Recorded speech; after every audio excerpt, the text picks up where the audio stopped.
Everyone, welcome back from break. As we get into break, we're going to start a new unit. Our unit is going to be focusing on Greek mythology, so today's lesson will be an introduction to that. Today we're really going to be focusing on what are myths and why are they important. So by the end of today's lesson, you should be able to define what a myth is and what mythology is, understand and explain why myths were created, understand and explain why it's important to learn mythology, then also have a vision of where we're going and be able to be ready to learn more about Greek mythology.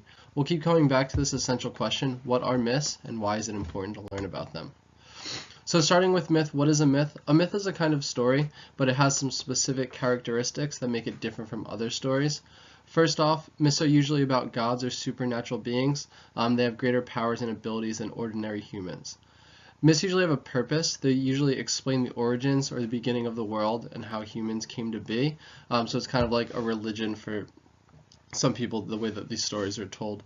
Myths usually take place a long time ago, usually in the earliest days of humanities or right before humans showed up on Earth, so it tells kind of what happened before we got here. And myths were usually thought to be true by the original storytellers, so the people that were telling them actually believed these things, no matter how outrageous some of them sounded. And as we read some of these stories, you'll be thinking, how could people have believed this was actually true? Because it's clear that this is kind of based in things that couldn't really happen. So what's the purpose of a myth? Myths, first off, they explain how things came to be, like the origin of the universe or the creation of humans. They teach people a lot about the values and the beliefs that are important to that society. So if you're someone in that society hearing these myths, you kind of learn what the people around you believe. But if you're someone from our time who's reading these, we get to learn a lot about what those people were like. And also for the people that told them, it contains a deep religious significance. So how did we learn about these stories today? They've been around for years and years. First, they were passed down through oral storytelling, songs, and poetry, so they weren't really written down, and that's kind of how stories used to be. We have all of our stories in books and things that are written down, but people would sit around a campfire and tell their stories. So we learned these most popular stories through the ones that were written down. The main ones are Homer's epic poems, the Iliad and the Odyssey, and those are two stories that we'll see some of in this unit, which tell of great deeds of heroes. And then there's a couple others, Hesiod's Theogony and some other Homeric hymns are just some examples of other texts that survived from that time. So you'll realize as we go through this that you'll see gods talked about with two different names, and you may be familiar with them with one of either of the names.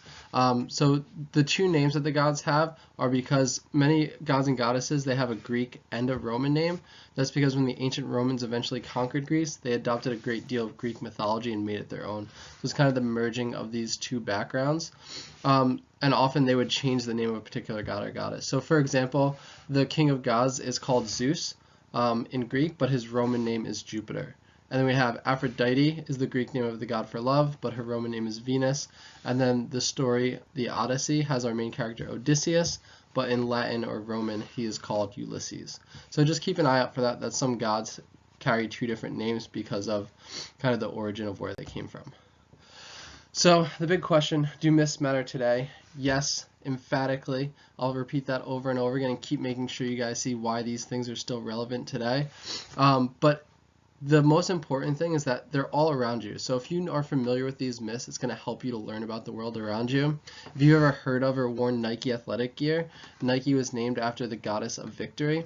If you know the names of these gods and kind of what they're about, it gives you an idea of why things are called this. A lot of companies will name their company or their product after one of these gods because they want to embody the attribute of that god. So Nike, goddess of victory. If you're wearing Nike shoes, then you're going to be doing better in the sport you're playing.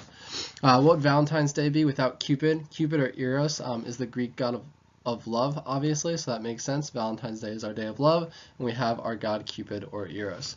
And the phrase Achilles' heel is a popular one. You ask, what's your Achilles' heel? That's your weakness, and that actually comes from the story of the Trojan War, the Iliad. One of the characters, one of the fiercest warriors of all time, is named Achilles, and he had one weak spot, and it was his heel. And that's actually how he got murdered.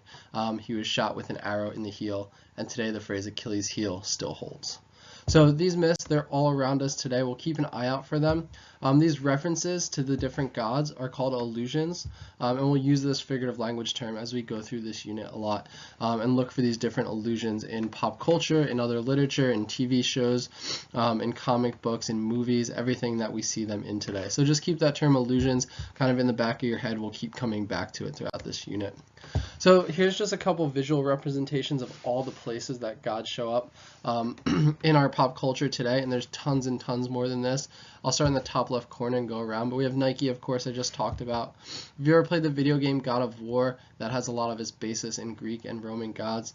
The product Ajax was actually another really fierce warrior during the Trojan War, so they named their product after it because of its strength. A lot of different astronomy terms and different things in the sky. So Orion, the god of hunting, is one of the names in the sky. If you've ever read or seen the Harry Potter books, we have the three-headed beast, and the three-headed beast, his actual name is Cerberus, and he is the guardian, the gatekeeper of hell, so that comes from that. The whole story of the lightning thief deals with a lot of Greek mythology. If you've never read it before, if you don't have a lot of interest in Greek mythology, that's a really great book to introduce you to it, and it's really interesting. The image for Blue Cross Blue Shield has a cane with a snake around it, which comes from Greek mythology. We have Cupid in the bottom corner. A lot of movies. So two movies that are on here are Clash of the Titans and Apollo 13. They both have a lot of basis in Greek mythology. Apollo 13 is the manned mission. It's named after Apollo, who is a Greek god. Medusa is a villain in Greek history. Her name comes up in a lot of things. It's named as rides in different theme parks. We have Jupiter, of course, Hercules, one of the most powerful beings, movies named after him. And then we have Troy, which is a great modern day adaptation of the Iliad. So if you're not familiar with that story, watching Troy is a great way to kind of get you ready before you go into the text. So just a brief showing of where these things show up all throughout our lives. So here's just a little outline of how we'll learn Greek mythology throughout this unit. Step one, we're going to figure out who are the major gods and goddesses, and that'll be the WebQuest assignment that you work on this week. Once we have a sense of them, we'll start looking at the creation myths. How did we come to be according to these myths?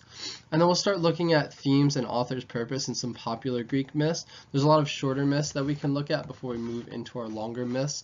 Then we'll read the Trojan War, which is the precursor to the Odyssey, which will be our biggest text in this unit. So the way it goes is the Trojan War happened, and then Odysseus, who is there, leaves and goes on his Odyssey. So we see those two events back to back.